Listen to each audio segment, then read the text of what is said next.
Picture this. It's a Sunday night, the house is quiet, and you're sitting at the kitchen table with your laptop open to your retirement account. And there it is, $500,000, $500,000 with your name on it. And your first feeling is relief. 'Cause that's a real number, folks.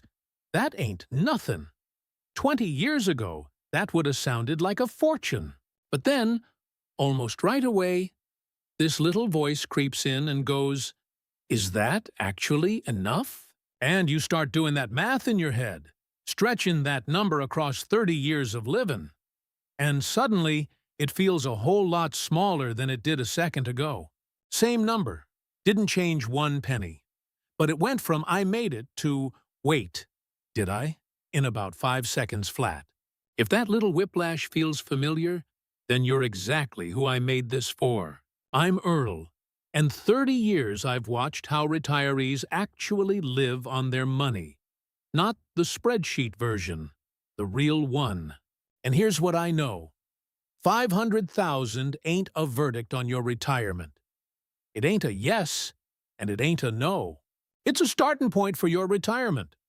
And what it turns into depends almost entirely on things that got nothing to do with the number itself. Today I'm going to show you what $500,000 really looks like. Not in theory, in real monthly income, real trade-offs, real life. 2 retirees, same exact 500 grand in retirement savings. One's comfortable for 30 years. The other runs dry at 79. Same number. Stick with me to the end, 'cause the last part ain't about money at all. And it's the part nobody warns you about. If you're over 55, do me a favor and tap subscribe. This is the retirement talk nobody gave you on your last day of work. All right, let's get that scary number out of the way first. Everybody skips this part and then wonders why retirement feels so foggy. So let's just do the math, plain and simple. There's an old rule planners have used for decades. The 4% rule. You pull 4% of your savings the first year, adjust for inflation after. It ain't gospel, and it's got some holes we'll get to. But it's a fair place to start. 4% of 500,000 is $20,000 a year. That's about $1,600 a month. Now, sit with that a second. On its own, floating in the air, $1,600 a month sounds thin. That's barely some folks' rent. But here's the part that changes everything. Almost nobody lives on their savings alone.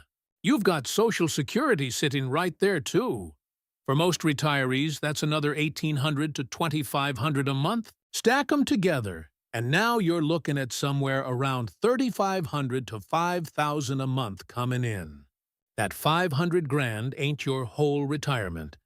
It's the topper on a base you already got. Suddenly, it breathes a little, don't it? Let me put a face on it, 'cause numbers don't land till you hang a person on them. Meet Nancy, 68. Retired a few years back with right around 500,000. First few months, she was scared stiff. Barely spent a dime, kept waiting for the number to start crashing. Then she actually sat down and mapped it out. Social Security, her withdrawals, the whole picture on one page. And she realized she had darn near the same monthly income she had while working. She just didn't have the commute, the work clothes, or that chunk going into savings out of every check anymore. That's the thing folks miss. A big piece of your working paycheck was going to stuff that vanishes the day you retire. Payroll taxes, retirement contributions, gas for the commute, maybe a mortgage that's finally paid off. So the gap between your working income and your retirement income is almost never as scary as the raw numbers make it look. If you're staring at 500 grand feeling like it's not enough, your first job ain't to save more, folks. It's to find your real monthly retirement number. Most folks never do that math. They just carry the worry around instead of the arithmetic that would calm them down. But here's where it gets interesting. 'Cause 500,000 don't look the same for everybody. Your retirement ain't a fixed life on that number. It's a range. And where you land in that range comes down to decisions you're making right now. The biggest one, by a mile, is where you live. I'm not just talking state to state. Even inside the same town, it can be the difference between comfortable and white-knuckled. A retiree with 500 grand and a paid-off house in a small Tennessee town is living a whole different life than somebody trying to make that same 500 grand work while renting in a big coastal city. Housing is the single biggest lever in almost every retiree's budget, folks. And it's the one folks are least willing to touch. And I get it. Home is home. There's a weight to a house that a spreadsheet just don't capture. But here's a funny little thing I've noticed over the years.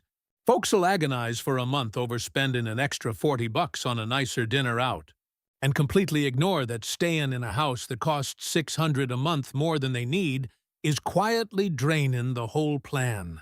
We sweat the little visible stuff and sleep right through the big invisible stuff, like worrying about a drippy faucet while there's a hole in the roof. The second big lever is healthcare, and I ain't gonna pretend this one's fun, 'cause it ain't. If you retire before 65, before Medicare kicks in, you gotta bridge that gap with private insurance. And that can run you $700 to $1,500 a month, depending on your state and your health. That's a huge bite out of that $1,600 a month withdrawal, gone before you buy a single bag of groceries. So let me paint you two pictures with the exact same $500,000. Picture 1. A couple, house paid off, low cost of living town, both drawing Social Security on Medicare 'cause they waited till 65. Their 500 grand is basically extra. Travel money, hobby money, spoil the grandkids money. That's a genuinely good life. Picture 2. A fella retiring at 60 in an expensive city, still renting, 5 years out from Medicare.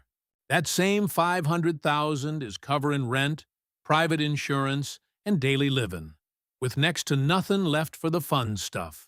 Same balance, completely different retirement. And that gap ain't luck, it's decisions.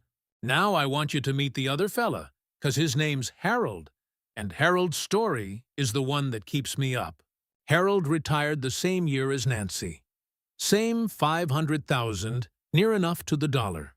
But Harold kept renting in a pricey city, close to the action. And that felt fine. That felt earned. He didn't map anything out. He just figured a big number like that would take care of itself. So which of these two is you gonna be? Hold that thought, 'cause now I gotta show you the thing that quietly decides it. This next part is the one that keeps financial planners up at night. It's got a terrible name. Sequence of returns risk. Sounds like a textbook. Stick with me, 'cause this one thing decides whether your 500 grand lasts 30 years or 18. Here's the idea.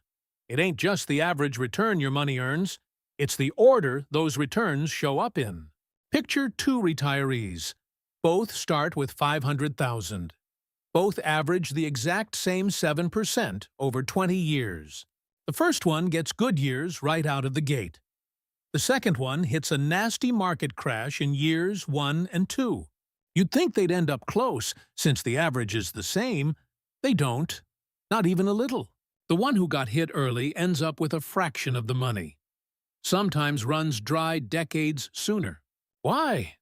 'Cause he's pulling his living out of a pile that just shrank. He's selling more shares to get the same income, which leaves fewer shares to bounce back when the market finally recovers. It's like bailing water out of a boat that's already low. Every scoop matters 10 times more when the boat's already sitting deep in the water. And that's the cruel part. Your whole retirement can hinge less on how smart an investor you are, and more on which year you happen to retire. Retire right before a crash, and the same exact plan gives you a completely different life than retiring right before a boom. So what do you do about something that's mostly out of your hands? A few things, and they're all doable. First, this is exactly why you keep a cash cushion.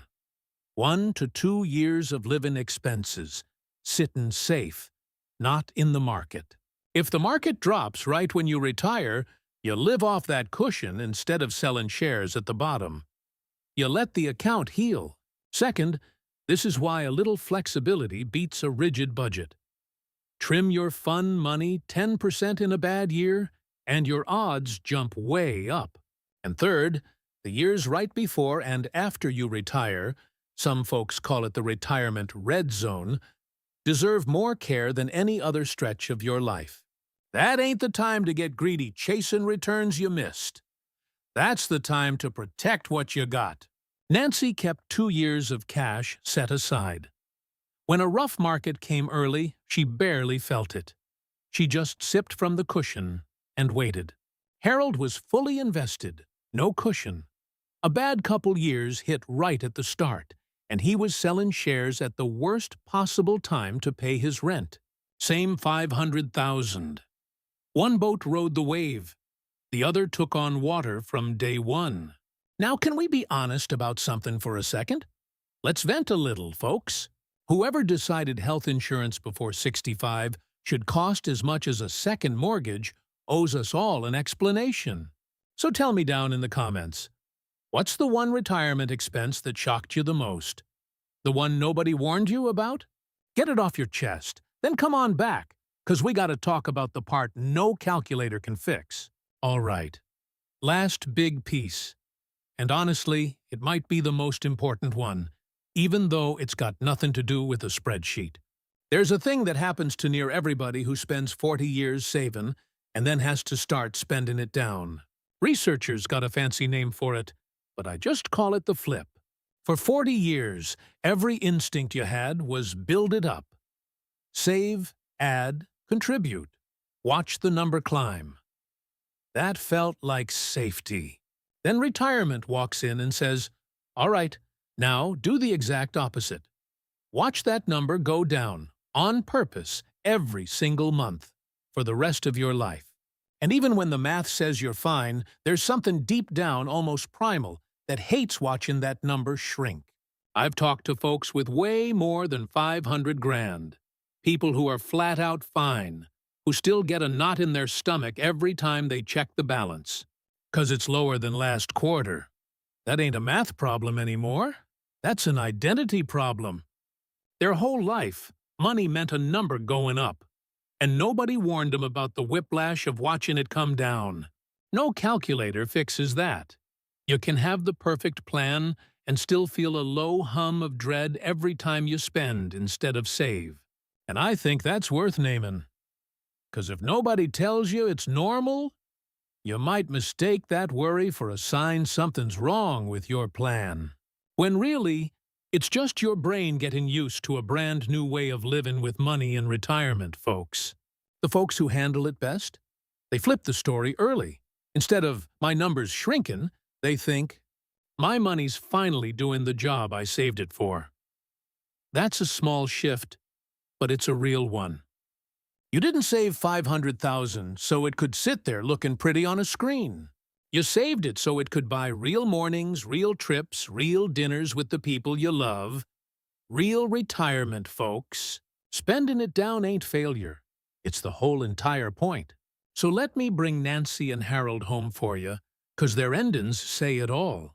Nancy, paid off house, cash cushion, a plan on one page. She's comfortable, even generous, at 82. Still takes the grandkids to breakfast. Harold, same 500 grand, ran dry at 79.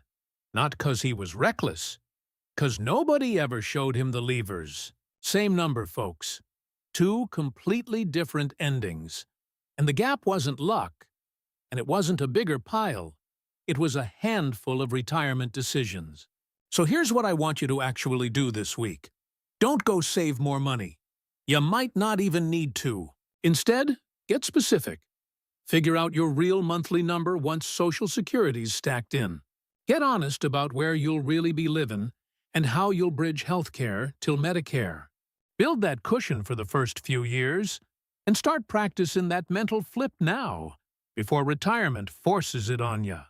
'Cause 500,000 used with a plan that thinks about the stuff most folks ignore is more than enough to build a good retirement.